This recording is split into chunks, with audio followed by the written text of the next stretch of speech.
జరుగుతుంది మా రమేష్ గారి దావా. ఇంద్రజ గారు నెక్స్ట్ ఏం చేద్దాం? నెక్స్ట్ చాలా ఇంపార్టెంట్ టాపిక్ మాట్లాడబోతున్నాము. ప్రతి మనిషి జీవితంలో అప్పు తీసుకోవడం, అప్పు ఇవ్వడం అనే రెండు విషయాలు జరుగుతాయి. దానివల్ల వాళ్ళు పడ్డ కష్టాలేంటి, ఇవ్వడానికైనా సరే ఇచ్చింది తీసుకోవడానికైనా సరే ఎంత వాళ్ళు కష్టపడ్డారన్నది ప్రతి ఒక్కరి దగ్గర ఒక కథ ఉంటుంది. సో ఇక్కడ ఉన్న వాళ్ళందరూ కూడా రమేష్ గారి దగ్గర నుంచి డబ్బులు తీసుకోవడానికి వచ్చారు కాబట్టి ఈ టాపిక్ కూడా రిలేటెడ్ గా ఉంటుంది. సో ప్రతి ఒక్కరి దగ్గర నుంచి అది కనుక్కుందాం. ఫస్ట్ మనం రమేష్ గారి దగ్గర నుంచి కనుక్కుందాం, ఎందుకంటే ఊరు మొత్తం దగ్గర నుంచి మీరు అప్పులు తీసుకొని ఉన్నారు. నేను డబ్బులు ఇవ్వడం వరకే, అందరికి అప్పులు ఇవ్వడం వరకే, కానీ నేను ఎప్పుడు అప్పు తీసుకోలేదు. రియల్ లైఫ్ లో స్కిట్ లో కూడా, అంటే శ్రీదేవి డ్రామా కంపెనీలో. కానీ మీరు ఇచ్చిన అప్పులు ఎప్పుడైనా ఫుల్ ఫ్లెడ్జెడ్ గా తిరిగి వచ్చాయి, లేకపోతే ఎట్లా ఇన్సిడెంట్ జరిగాయా? ఎందుకంటే చాలా సార్లు ఫ్యామిలీ రిలేషన్షిప్స్ కానీ ఫ్రెండ్షిప్స్ కానీ ఈ డబ్బుల విషయంలో ఎక్కడో ఒక చోట బ్రేక్ అవుతూ ఉంటది. సో అలాంటి ఏదైనా ఇన్సిడెంట్ ఉందా మీ లైఫ్ లో? ఇచ్చిన వాళ్ళు ఎవరు నాకు ఇప్పటి వరకు ఇవ్వకుండా ఎగ్గొట్టిన సందర్భాలు లేవు. సో బేసిక్ గా ఈ విషయంలో మా రమేష్ గారు safe. Thank you. Okay, next ఎవరు చెప్తారు? సని గారు. మనకొండలో వైన్ షాప్ దగ్గర ఆల్మోస్ట్ ఇదిగో 10,000 అప్పు ఉంది. నేను ఇప్పటివరకు ఎవరి దగ్గర ₹1 అప్పు చేయలేదు. So sweet. నేను ఇచ్చాను కానీ మళ్ళీ వాళ్ళు నాకు రిటర్న్ ఇవ్వలేదు. వాళ్ళ పేర్లు చెప్తే బాగోదు కాబట్టి చెప్పట్లేదు. కానీ దానివల్ల మీ రిలేషన్షిప్ లో స్ట్రెయిన్ వచ్చిందా వాళ్ళతో? ఫ్రెండ్షిప్ కట్ అవుతుందని నేను అడగట్లేదు వాళ్ళకి. ఆల్ రైట్, మరి ప్రవీణ్. మా నాన్న చనిపోయిన తర్వాత మాకు తెలిసింది మాకు 10 లక్షలు అప్పు ఉందని. మళ్ళీ ఆయన ఎవరెవరికి ఇవ్వాలి, ఎలా ఇవ్వాలి అనేది ఏం చెప్పలేదు. అయ్యా జెన్యున్ గా మేమే వాడుకున్నామా లేకపోతే మా నాన్న వేరే వాళ్ళకి ఇప్పించిండో కూడా తెలియదు. మా అన్న అన్నాడు వాళ్ళందరి ఇంటి మీదకి వచ్చి గొడవ, బయటికి రండి అది ఇదనేసి గొడవ. ఒకరు మా నాన్న చనిపోయిండు, మేము ఆ బాధలో ఉన్నాం, వాళ్ళు డబ్బులు గట్ట అనేసి గొడవ. అందరి మా అన్న ఏం చేసినంటే అరే మనం ఇప్పుడు 10 లక్షలు అంటే మనం కట్టలేం కదా, సూసైడ్ చేసుకుందామని తాటి తెచ్చిండు మా అన్న.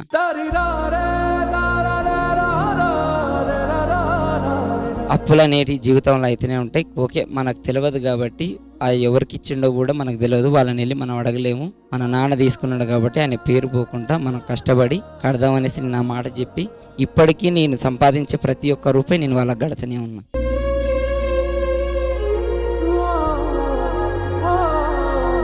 ఫస్ట్ టైం నేను నా సొంతంగా నేను ఒకరి దగ్గర అప్పని కాదు, ఫ్రెండ్లీగా నాకు ఒక ప్రాబ్లం ఉంది ఇవ్వనేసి నేను అడిగితే నాకు ఫస్ట్ టైం ₹1,00,000 ఇచ్చింది ఫైమా.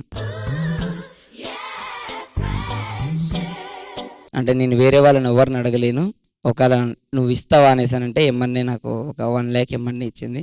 థ్యాంక్ యూ ఫైమా, నీ డబ్బులు కూడా త్వరలో నేను ఇచ్చేస్తా. Thank you. ఖచ్చితంగా అప్పులన్నీ మీరు త్వరలో తీర్చుకోవాలని కోరుకుంటున్నాం. Thank you Praveen for sharing this story with us. దయచేసి ఎవరికి కూడా నమ్మే డబ్బులు అయితే ఇవ్వద్దు.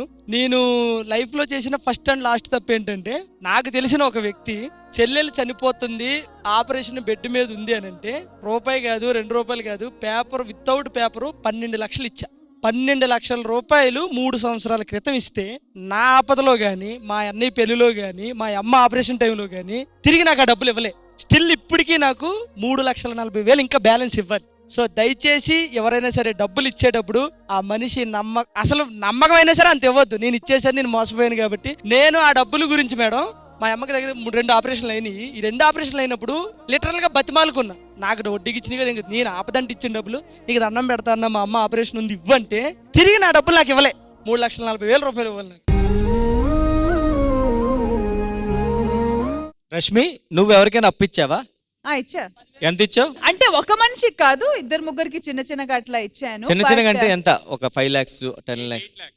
నేను పర్సనల్ గా అయితే నా లైఫ్ లో ఫస్ట్ టైం ఒక్కసారి అప్పు తీసుకోవాల్సి వచ్చింది. అది ఎప్పుడు నేను కొత్తగా హైదరాబాద్ వచ్చినప్పుడు, నా ఫస్ట్ వేరే ఛానల్ కి నా ఫస్ట్ టీవీ ప్రాజెక్ట్ చేసేటప్పుడు అప్పుడు నా దగ్గర ఏం లేదు, నా దగ్గర నిజంగా క్యాష్ లేదు. ప్రొడక్షన్ హౌస్ ఇచ్చిన చెక్ నేను విత్డ్రా చేసుకోవాలి. విత్డ్రా చేయాలంటే నాకు బ్యాంక్ అకౌంట్ ఉండాలి ఇక్కడ.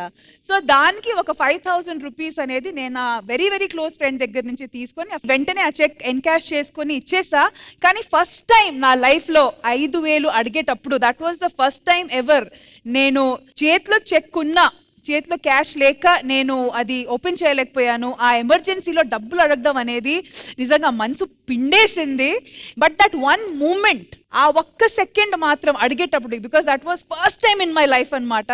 అండ్ లైఫ్లో ఆ టైం నాకు మళ్ళీ ఎప్పుడు రాకూడదు అనేది మనస్ఫూర్తిగా కోరుకున్నా. అండ్ ఇప్పుడు దాకా అట్లాంటి టైం ఎవరికైనా ఇచ్చాను కానీ ఎవరి దగ్గర తీసుకునే పరిస్థితిలో అయితే రాలేదు, ఎప్పుడు రాకూడదు కూడా, నాకే కాదు ఎవరికి రాకూడదు. Thank you.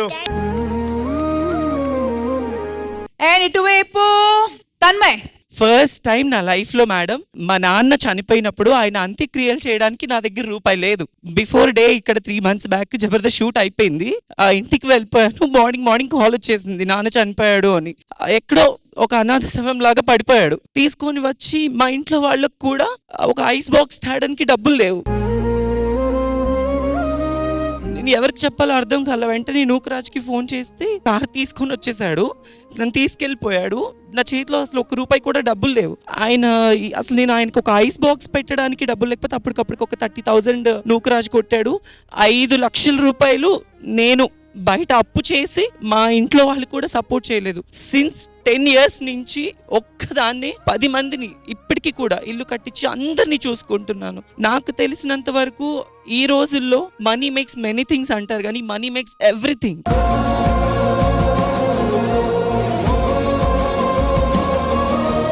చాలా వరకు బయట వాళ్ళు ఏమనుకుంటారు, వీళ్ళు టీవీలో చేస్తారు, ఈవెంట్లు చేస్తారు, వీళ్ళకి ఏమి చాలా డబ్బు ఉంటుంది అనుకుంటారు. మా నాన్న చచ్చిపోయినప్పుడు కనీసం మా ఇంట్లో వాళ్ళకు కూడా ఏం చేయాలో తెలియని సిచ్యువేషన్. నేనేం చేయాలో తెలియక ఒక్కదాన్ని నేను మా నాన్న పాడి మోసుకుంటూ అప్పు చేసి ఆయన అంత్యక్రియలు, ఆయన పెద్ద కర్మలు అన్నీ చేయాల్సిన సిచ్యువేషన్. డబ్బుంటే మన ఫ్యామిలీ బాగుంటారు, మనము బాగుంటాం. నా లైఫ్లో నేను అప్పు చేసిన సిచ్యువేషన్ మా నాన్న కర్మలు చేయడానికి మాత్రమే చేశాను.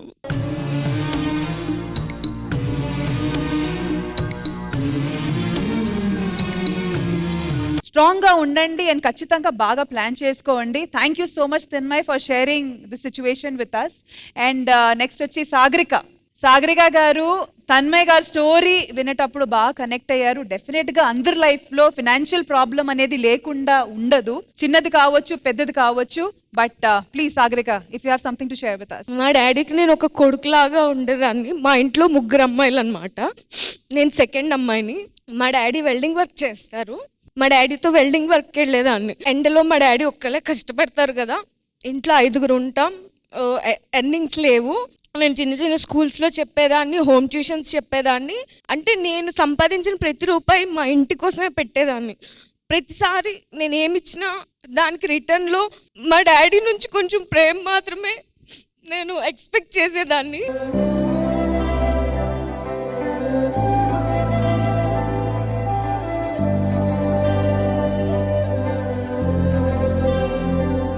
అంటే నేను ప్రతిసారి ఏమిచ్చినా సరే మా నాన్న నన్ను మంచిగా చూసుకుంటారు, నా మీద కొంచెమైనా ప్రేమ చూపిస్తారు అని అనుకుంటారు. కానీ బట్ నేను ఇప్పటి వరకు అలా చూడలేదు.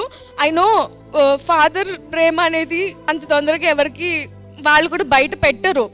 వాళ్ళకి అమ్మాయి అయినా అబ్బాయి అయినా వాళ్ళకి కూడా ప్రేమ ఉంటుంది, కానీ బయటకు చూపించరు. కానీ వాళ్ళిద్దరి మీద చూపించేంత ప్రేమ నా మీద ఎందుకు చూపించట్లేదు అన్న బాధ తప్ప నాకు ఇంకేం లేదు.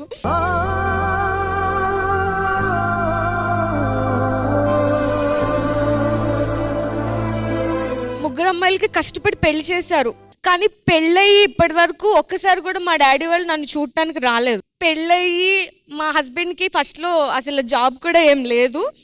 దానికోసం వాళ్ళ ఫ్రెండ్స్ దగ్గర కానీ చాలా ఆఫీసెస్ కానీ చాలా తిరిగారు, బట్ ఎవ్వరూ సపోర్ట్ చేయలేదు. సో తిన కోసమైనా నేను ఏదో ఒక జాబ్ చెయ్యాలి అని చెప్పి జాబ్లో జాయిన్ అవ్వడం జరిగింది.